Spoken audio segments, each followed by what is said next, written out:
Bismillahirrahmanirrahim. Assalamualaikum warahmatullahi wabarakatuh. Alhamdulillah wassalatu wassalamu ala rasulillah. La hawla wa la quwata illa billah. Ilahi anta maksudi wa ridhaka matlubi a'tina mahabbatak wa ma'rifatak. Pemirsa TV Basnas dimanapun Anda berada, hadirin hadirat yang ada di ruangan ini, pertama puji syukur pada Allah Subhanahu wa taala yang senantiasa memberikan kesehatan, kenikmatan, nikmat iman, sehat walafiat. Yang penting nih sehat nih sekarang nih. Kita bisa ngapa-ngapain kalau sehat ya. Alhamdulillah teman-teman para jamaah bisa hadir. Setelah sekian lama kita agak off pengajian kita nih. Mohon maaf ya para jamaah ya. Kita off karena suasana kita menghormati keputusan pemerintah dan syariatnya kita harus menjaga kesehatan.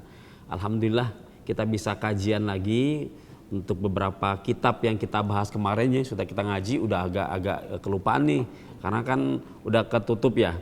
Tapi alhamdulillah, tapi tanpa terasa alhamdulillah kita sudah berada di bulan suci Ramadan.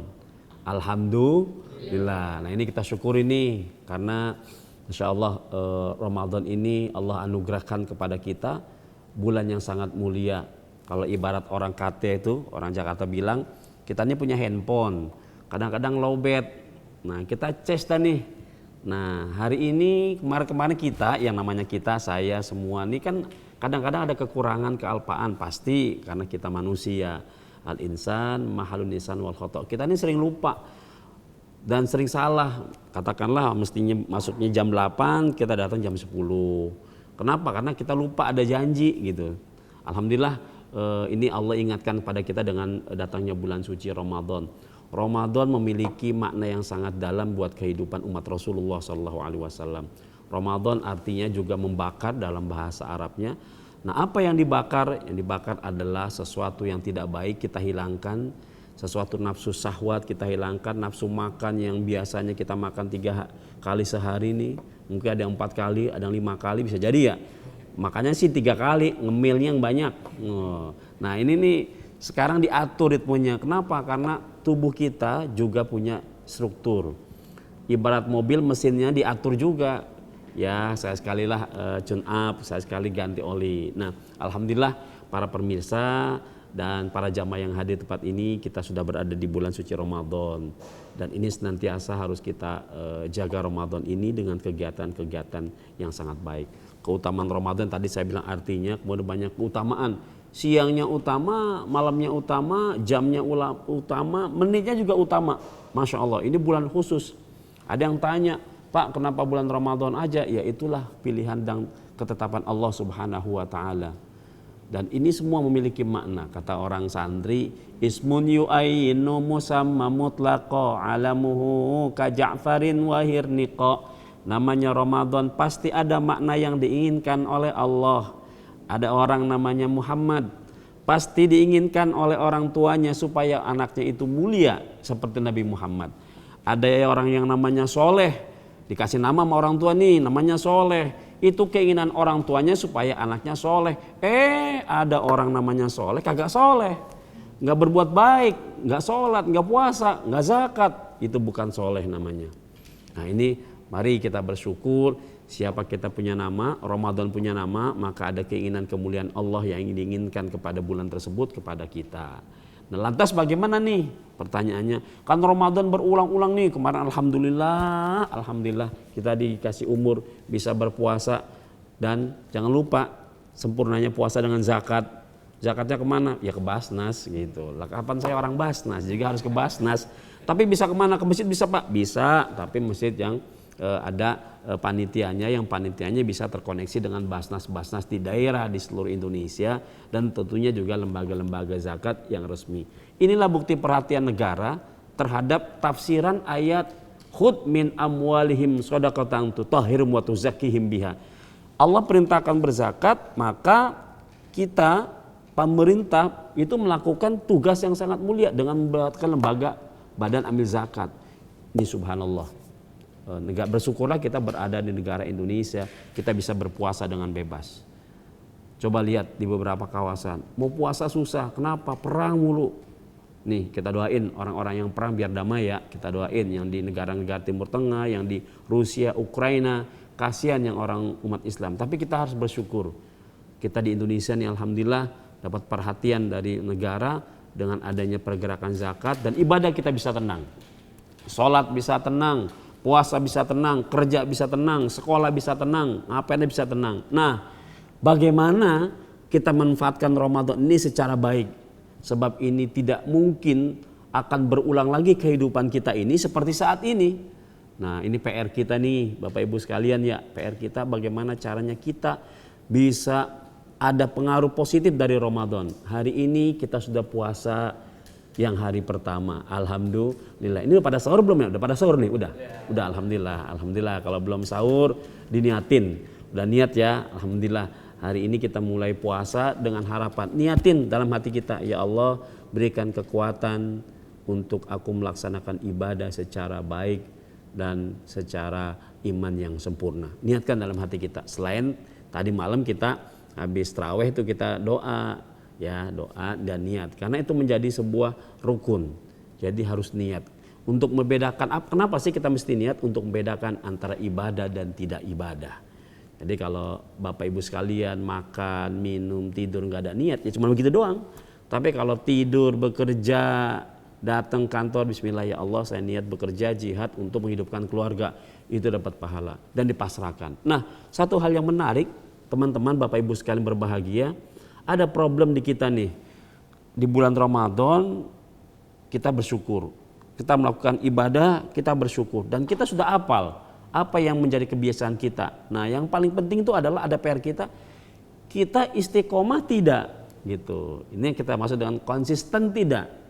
Yang bekerja kalau nggak konsisten pasti berantakan kerjanya. Ibadah juga kalau nggak konsisten, nggak istiqomah pasti berantakan. Cuman makan, tidur, nahan lapar, udah bekerja, tapi kita tidak konsisten melakukan sesuatu dengan baik. Nah, ini dibutuhkan strategi, Bapak Ibu sekalian. Bagaimana ibadah kita ini Ramadan lebih baik, maka kita harus punya rencana. Coba nih Bapak Ibu sekalian nih, ibu-ibu ada nih, kira-kira kemana punya utang kagak? Nah, kalau ibu punya utang, ingat bayar utangnya nih, qadanya nih. Kemudian kalau misalnya kemana ada uzur, ingat fidyahnya nih. Nah, ini Bapak Ibu jamaah yang ada di rumah dan di studio ini, kalau kita masih punya utang, tiba-tiba udah masuk Ramadan nih, jangan lupa harus fidyah dan kafaratnya nih. Nah, ini pelajaran. Kalau yang nggak tahu nggak apa-apa. Wah Pak Ustadz saya nggak tahu nih, kata ibu-ibu. Kemarin hitungannya berapa tapi saya sudah bayar qadha, alhamdulillah. Tapi mau disempurnakan fidyah boleh gak? Boleh begitu supaya afdol karena tadi memang tidak tahu. Tapi kalau tahu segera disempurnakan. Jangan sampai kita meninggalkan kewajiban dan kita lalai. Nah, Bapak Ibu sekalian berbahagia, ada PR kita tadi saya katakan wa khalaqnakum azwaja. Allah jadikan kita ini berpasang-pasangan. Ada laki, ada perempuan, ada siang, ada malam, ada kaki, ada tangan, ada kanan, ada kiri. Semuanya disiapkan oleh Allah Subhanahu wa taala berpasang-pasangan. Nah, kita juga ada hablum minallah wa hablum minan nas. Hablum minallahnya ini kita berpuasa nih dalam rangka untuk meningkatkan frekuensi kita kepada Allah. Dan puasa ini memiliki kekhususan. Kata dalam hadis qudsi dikatakan bahwa semua amal ibadah ya, semua amal ibadah itu ditetapkan pahalanya. Tetapi untuk yang puasa, wa ana ajzibih kata Allah, hanya aku yang menetapkan orang itu dapat pahala atau tidak. Kalau teman-teman sholat, tiba-tiba nggak wudu, saya bisa bilang, sholatnya nggak sah, gitu. Ada putri, ibu, kemudian sholat ternyata haid, maka kita bilang tidak sah sholatnya. Bisa diukur. Tapi begitu puasa nih, saya nggak bisa ngukur nih bapak-bapak ibu sekalian, ini puasanya diterima atau tidak, nggak bisa. Kenapa? Karena sulit untuk diprediksinya. Kan saya sudah niat Ustadz, iya satu berhasil. Kan saya muslim Ustadz, iya syarat rukunnya dapat. Kan saya balik Ustadz, iya oke. Tapi untuk pahalanya ya, untuk pahalanya saya nggak bisa ngukur. Kalau syarat sahnya bisa, tapi untuk pahala reward atau award dari Allah saya tidak bisa. Oh Anda puasanya nggak sah karena nggak bisa, nggak berani. Kenapa? Wa ana ajzibih kata Allah, aku yang akan mengukur itu semua. Ini ibadah yang sangat secret sekali. Karena itu kita tidak boleh menilai ibadah orang lain, khususnya puasa. Mari kita nilai ibadah kita. Nah, ini besok-besok kita akan kaji nih ya, apa saja yang menguatkan ibadah puasa dan apa yang merusak. Hari ini saya akan bahas tentang konsistensi, keistiqomahan di dalam beribadah. Ada sebuah ungkapan namanya al-istiqamah tajribul karomah. Keistiqomahan, konsistensi itu akan mendapatkan keberkahan dan dari peningkatan kebaikan dari Allah Subhanahu wa taala. Bapak hari ini akan memberikan pelajaran ngajar misalnya nih, teman-teman ngasih ngajar. Begitu ngajar, besok ngajar lagi, insya Allah ilmu yang diterima oleh murid-muridnya itu akan baik. Mengapa? Karena kita ketika Bapak Ibu sekalian bertugas, istiqomah dalam menjalankan tugas. Katakanlah hari ini Bapak macul nih, teman-teman macul di rumah, coba perhatikan macul. Hari ini 5 paculan, besok 5 paculan, besok lagi 5 paculan. Insya Allah tanah yang dipacul akan dalam. Kenapa? Karena setiap hari dipacul.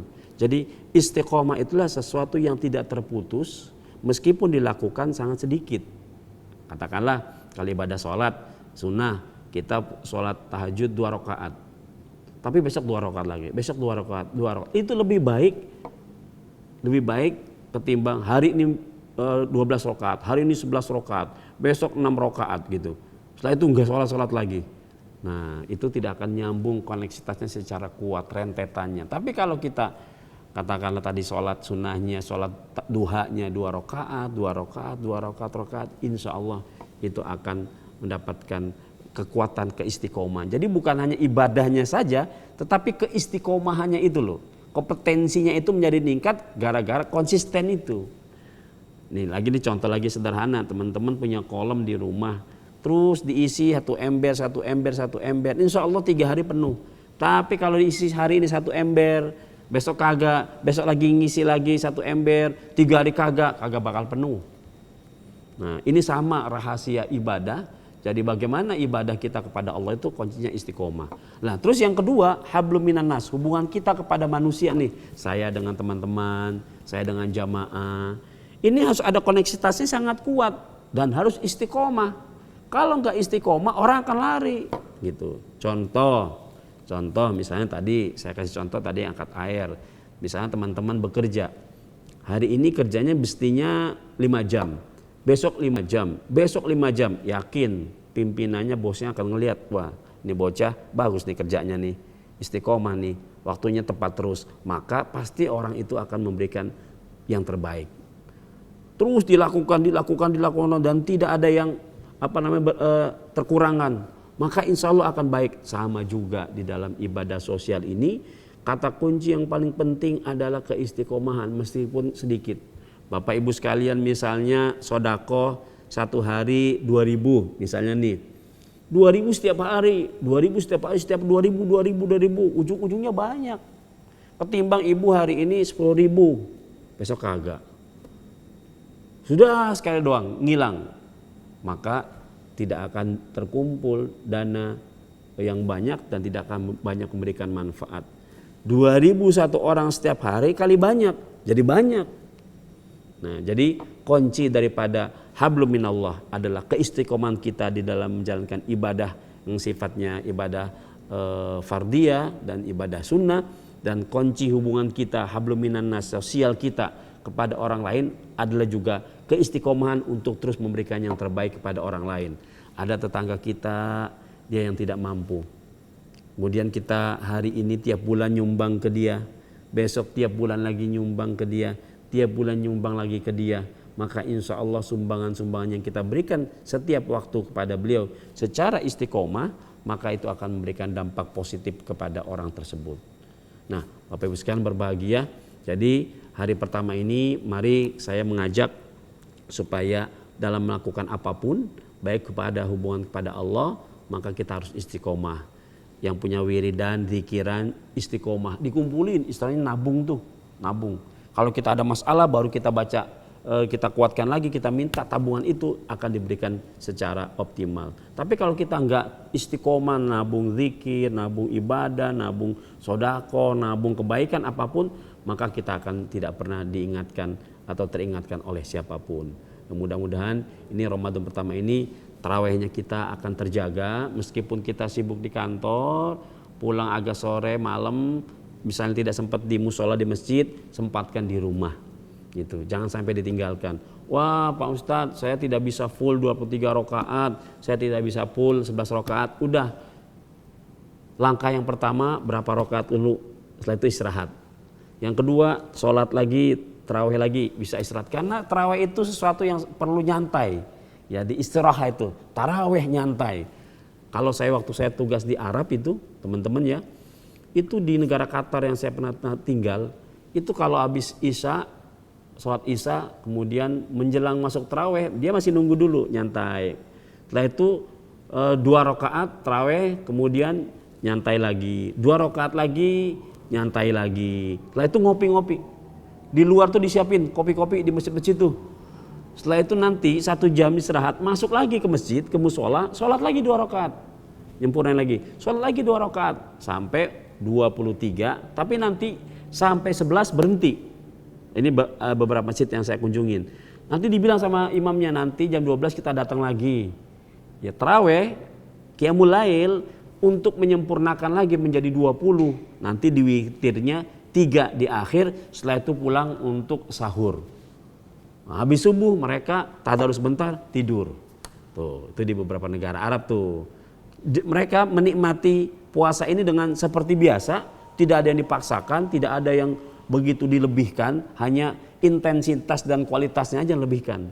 Nah, demikian juga kita di sini Bapak Ibu sekalian, mudah-mudahan tarawih kita berjalan baik, puasa kita hari ini kita berdoa semoga Allah menerima puasa kita jaga jangan sampai ada pahala-pahala yang bisa ada perbuatan-perbuatan yang bisa menghilangkan pahala puasa kita. Nah, itulah apa yang bisa saya sampaikan sementara waktu. Mudah-mudahan ini menjadi pengantar awal menuju Ramadan yang sempurna, dan nanti kita akan kaji lagi kajian-kajian yang sifatnya tematis agar ibadah kita dapat termodifikasi atau ibadah kita dapat ternilai dengan baik karena berlandaskan ilmu.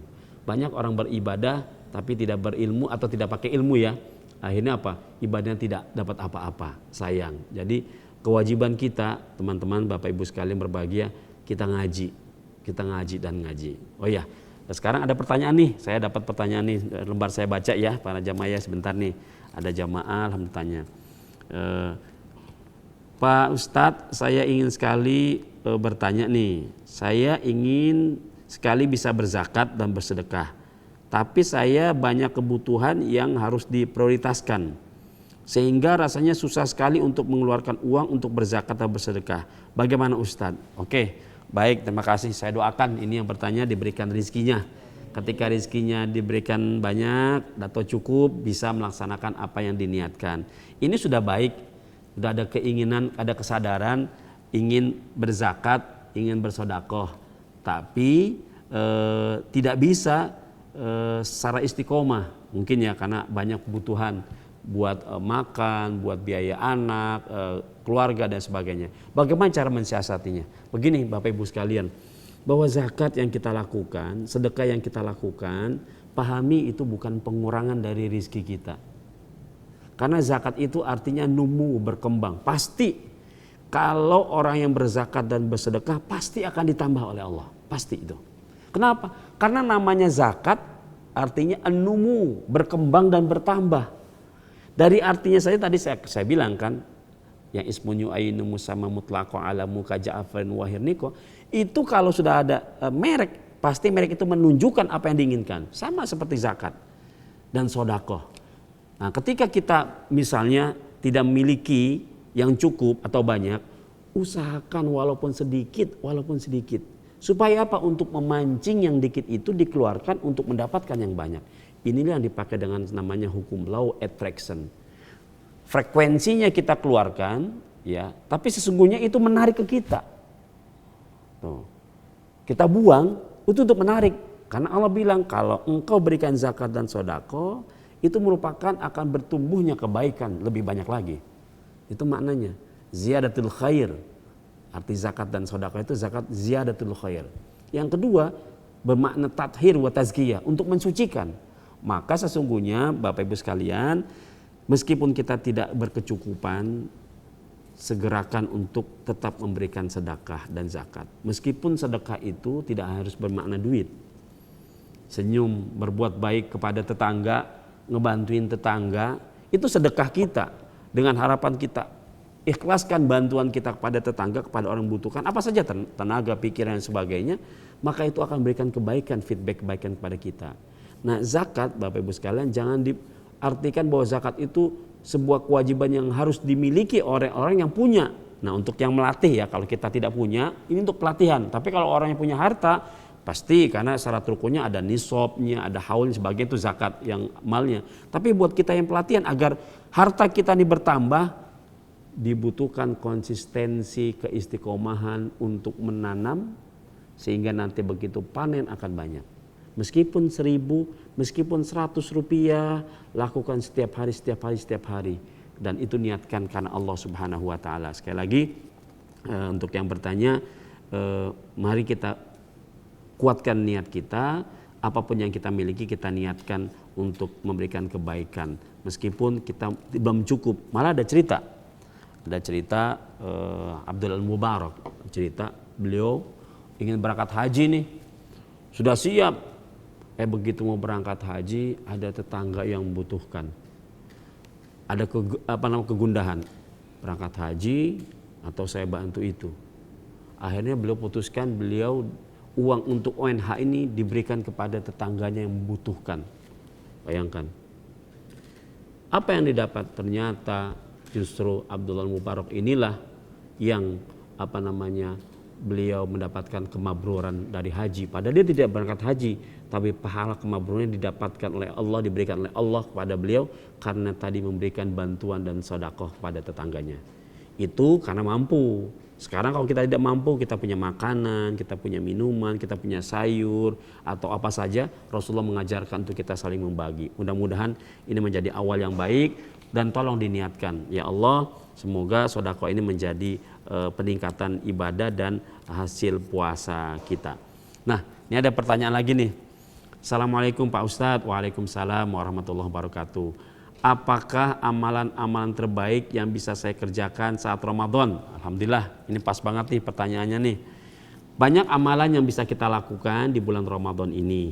Tadi saya katakan yang paling utama adalah ihya'ul layali Ramadan, hidupkan malam Ramadan.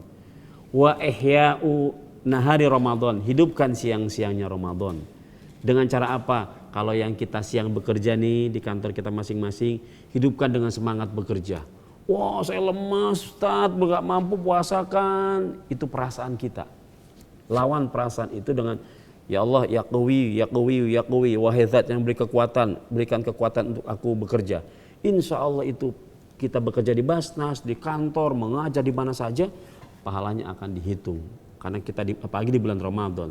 Malamnya kita bisa tarawih, bisa dengan keluarga, bisa dengan jamaah, bisa dengan anak-anak kita. Kita bisa tadarusan Quran di mana pun kita berada, dan tadarus Quran tidak mesti dalam posisi kita yang misalnya nih di kantor, di kursi, enggak. Teman-teman di mobil, di bus bisa. Wah Pak, saya hanya bisa 2 ayat, enggak apa-apa. Wah Pak, saya hanya bisa 1 lembar, enggak apa-apa. Yang penting tadi kuncinya istiqomah, konsisten. Semakin banyak dan sering nanti akan menjadi sebuah kebiasaan. Lagi selain daripada tarawih dan puasa, kita memberikan bukaan kepada orang yang kita temui. Kalau di rumah kita nyiapin kurma bagi tetangga.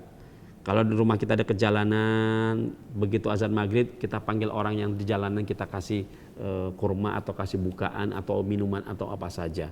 Karena itu akan menambah semua spirit kebaikan kita. Nah, apalagi juga misalnya ketika kita dapat gaji nih, dapat gaji atau dapat bantuan dari orang lain, kita bagi-bagi bantuannya kepada orang lain. Jadi ala kulli hal semua kebaikan yang kita lakukan dan apapun yang bisa kita lakukan di bulan Ramadan ini kita lakukan. Jadi semua amalan kebaikan di bulan Ramadan sangat berharga. Di samping amalan-amalan yang sudah biasa kita lakukan, tarawih, puasa, zakat, sedekah, tadarus dan apa saja, dan yang paling penting juga menjaga niat hati. Tidak ngomongin orang, tidak ngeledek orang. Begitu kita ngomongin orang, namanya manusia ya, suka lupa kan. Kita langsung istighfar. Astagfirullahaladzim, ya Allah, istighfar ya Allah. minta ampun. Supaya apa? Supaya kita nggak kebablasan. Sekarang sih kita awal-awal masih bisa nih, tapi nanti besok-besok mungkin 2-3 hari kita kadang-kadang kelepasan. Datang ke tempat orang, kunjungan ke rumah orang atau belanja, tiba-tiba ada yang tidak menyenangkan, kita kelepasan ngomong. Nah, perbanyaklah ibadah sunnah dengan istighfar. Ada sebuah cerita di Baghdad, seorang pedagang, kalau kita jualan cendol lah gitu, itu kerjaannya sambil melayani dia istighfar. Astagfirullahaladzim, astagfirullahaladzim, astagfirullahaladzim. Sewaktu-waktu beliau niat pengen ketemu guru beliau yang masyhur terkenal di seantero Baghdad pada waktu itu terkenal, ada seorang ulama yang terkenal yaitu Syekh Ahmad bin Hambal. Akhirnya tiba-tiba Ahmad bin Hambal ini punya rencana mau ke kanan ke sebuah negara, tapi tiba-tiba beliau ke arah ke Baghdad dan beliau nyampe kemalaman dan tidur di sebuah masjid. Akhirnya orang yang penjual cendol tadi nih, istilahnya saya penjual cendol, itu datang ke masjid nemuin, kemudian diajak, "Bapak siapa?" "Oh, saya musafir." "Ayo ke tempat saya Pak, ke warung." Di warung dikasih makan, kasih minum, kasih cendol, terus istighfar lagi. Ahmad bin Hambal ini bertanya, "Wahai Syekh, apa yang kau lakukan? Kok bibir kamu terusan baca wiridan? Apa yang kamu baca?" "Aku ada keinginan," katanya, "ada keinginan ingin bertemu dengan guruku, yaitu Syekh Ahmad bin Hambal. Terus aku dawamkan baca istighfar, mohon kepada Allah semoga aku dipertemukan dengan beliau." Ini Syekh Ahmad bin Hambal yang tadi dari masjid dikasih makan, akhirnya kaget, "Oh ya, ini yang menarik saya ke tempat ini ya. Karena istighfar inilah yang menarik aku untuk hadir ke tempat ini. Padahal aku ingin berangkat ke kota A. Ternyata, ohai Syekh, akulah Ahmad bin Hambal. Ternyata istighfar kamu itulah yang menarik aku hadir ke sini." Dan beliau ketika berjualan sangat plong dan rizkinya bertambah dan bertumbuh. Kenapa? Karena keistiqomahan membaca istighfar. Nah, ini mudah-mudahan teman-teman, Bapak Ibu sekalian yang jadi jamaah di rumah di mana berada, kalau punya doa-doa khusus yang diberikan oleh guru-gurunya, istiqomahkan, dawamkan agar itu bermanfaat buat kebutuhan kita nanti. Itu sementara yang bisa saya jawab, banyak sekali. Nah, ini ada pertanyaan, Ustadz. Assalamualaikum. Waalaikumsalam. Pertanyaan, gimana caranya kita bisa ikhlas dalam memberi? Kadang-kadang kita memberi karena ingin mendapat balasan berupa materi juga dengan mengesampingkan balasan pahala. Nah, Bapak Ibu sekalian, memang ikhlas ini mudah diungkapkan tapi susah untuk dipraktekkan. Sering analogi yang sangat sederhana seperti ini, mohon maaf ya Ibu, mohon maaf Bapak-bapak nih. Sering orang, bagaimana takaran ikhlas sih Pak Ustadz? Kita untuk memberikan karakteristik parameternya mudah tapi agak sulit untuk dilakukan dan diimplementasikan. Tapi yang mudah gini aja, kalau Ibu kebelet buang air kecil atau air besar, kita cepat banget kan ya, cepat kemudian kita buang. Kira-kira kalau Ibu sudah buang air besar, air kecil, keluar dari toilet, kira-kira kita kepikiran nggak? Wah, sayang juga ya tadi habis makan bakso, waduh habis makan pizza nih, kemarin ditraktir pizza sama Pak Rizal nih, tapi sayang juga nih, tadi pizzanya diliatin, wah pizzanya aduh sayang mahal tuh. Nah, tapi kan kita enggak, malah bersyukur dan bersegerakan. Itulah gambaran ikhlas ketika kita melakukan sesuatu, kita tidak memikirkan ada atau tidak bagian untuk kita. Sebab ada yang mengatakan demikian, kalau orang tasawuf, kalau kita memberikan sesuatu, sedekah, zakat, kita masih mengharapkan pahala, berarti ada tanggungan yang masih kita lakukan. Itu juga belum bisa dikatakan ikhlas. Tapi bagusnya bagaimana? Kita memberikan, kita tidak pernah membayangkan ada atau tidak bagian balikan daripada yang kita berikan. Diplongin aja. Saya punya cerita nih, menarik nih. Ini pengalaman pribadi teman-teman. Saking pengen nguji kebenaran sebuah hadis bahwa kalau kita bersedekah memberi orang itu akan mendapatkan pengembalian yang banyak dari Allah, dilipat gandakan oleh Allah. Saya pernah menguji cobanya. Teman-teman bisa uji coba, Bapak Ibu sekalian bisa uji coba. Jadi saya punya duit 50.000 nih. Waktu itu saya keluarin dompet dan saya tidak pernah berpikiran, pokoknya ngambil dompet, saya kasih satpam. Satpamnya masih hidup yang saya kasih. Waktu itu saya mau pulang dari Kramat, Rumah saya di Cibinong. Duit 50.000 saya berikan ke satpam. Waktu itu saya plong bismillah. Jalan. Enggak kepikiran, aduh dari mana nih jalan. Kepikiran saya, udah saya pulang jalan kaki. Jakarta Cibinong. Padahal saya juga punya rumah di Jakarta. Tapi waktu itu memang saya sudah harus tinggal di Cibinong. Saya berangkat ke Cibinong jalan kaki. Coba udah keluar nih, gak ada nih. Sampai perapatan Pramuka, ada teman. Woi Kang, woi apa kabar? Mau kemana? Mau ke depan. Emang benar saya mau ke depan. Gitu. Tapi saya nggak bilang mau jalan kaki pulang ke Cibinong. Coba bayangin, ke Cibinong jalan kaki bisa gempor itu. Tapi saya sudah lepasin waktu itu teman-teman. Saya lepasin, udahlah bismillah, niat olahraga. Kalau memang gempor ya sudah niatnya. Saya udah kebayangan Kampung Melayu terus jalan sampai ke Kramajati, Pasar Rebo terus Cilangkap sono nyampe. Saya udah berpikir begitu. Tapi saya jalanin aja dan nggak kepikiran tuh sayang juga saya tadi 50.000 kan bisa apa enggak. Begitu sampai dekat sini nih. Waktu itu ada kantor Basnas nih dekat. Teman saya, "Oi Kang, wah Allah kita udah lama nggak ketemu ya." "Iya, mau kemana?" "Ini mau ke depan saya mau ketemu." Begitu dia mau pamit, "Saya pamit ya." Saya diamplopin. Coba diamplopin tuh sama kawan saya, dia naik mobil. Diajak mampir saya enggak saya bilang mau ke depan. Karena kalau saya bilang ke Cibinong kan dia waduh. Pokoknya saya mau ke depan. Diamplopin saya. Begitu dia jalan saya buka amplopnya. 500.000. Subhanallah. Saya ngasih 50.000, begitu dikasih amplop 500.000. 10 kalinya tuh. Itu janji Allah. Akhirnya apa saya? Jalan kaki? Ya kagak, naik bluebird.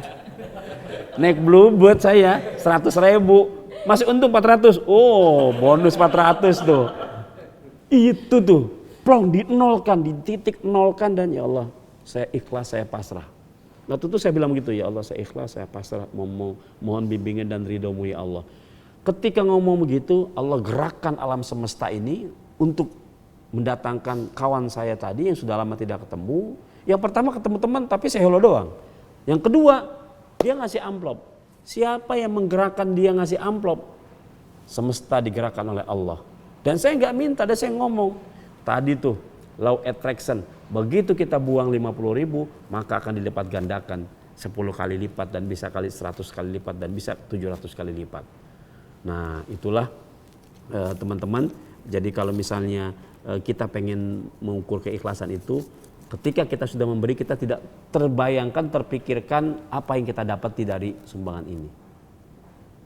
Gitu. Tapi kalau pahala boleh gak Pak? Gak apa-apa. Pak kalau misalnya saya pengen awal-awal pengen dipuja nih, nyumbang sodako pengen dipuja, untuk pertama kali gak apa-apa. Gak apa-apa untuk pertama kali. Tapi jangan keterusan. Kenapa? Nanti akhirnya menjadi zero. Itu akan menjadi penghalang kita. Bukan menjadi pembuka rezeki kita, jadi penghalang. Nah, jadi harus dilatih tuh. Memang nggak bisa bilang ikhlas bagaimana? Ikhlas tuh tidak bisa terpikirkan apa kita beri. Tapi kita masih kepikiran utang masih banyak kita. Oh ini pasti ini, mau naik ini. Tapi lepaskan dulu pelan-pelan kita untuk memberikannya secara pelan-pelan. Untuk plong begitu plong jadi kebiasaan, insya Allah itu akan mendapatkan hasil yang terbaik. Nah, Bapak Ibu sekalian berbahagia, ini masih ada pertanyaan-pertanyaan nih sebenarnya nih, tapi saya tunda dulu karena waktu yang membatasi kita. Insya Allah nanti hari selanjutnya kita akan kaji dan mudah-mudahan ini kita niatkan Ramadan ini menjadi Ramadan yang terbaik buat kita dan kita lakukan ibadah-ibadah sunnah dan ibadah-ibadah wajib dengan istiqomah, dengan konsisten dan insya Allah kita akan mendapatkan kebaikan dan kebahagiaan yang kita dapati. Demikian dari saya Bapak Ibu sekalian, selamat menunaikan ibadah puasa, selamat menunaikan ibadah-ibadah sunnah. Semoga tarawih kita, puasa kita dan semua kebaikan kita dijadi tabungan kebaikan kita dan Allah berikan yang terbaik buat kita. Sukses selalu, tetap menjaga kesehatan agar kita bisa mudik nanti kalau sehat. Begitu. Demikian dari saya, sampai jumpa dalam siaran dan gelombang yang sama. Jangan lupa zakatnya ke Basnas gitu. Assalamualaikum warahmatullahi wabarakatuh.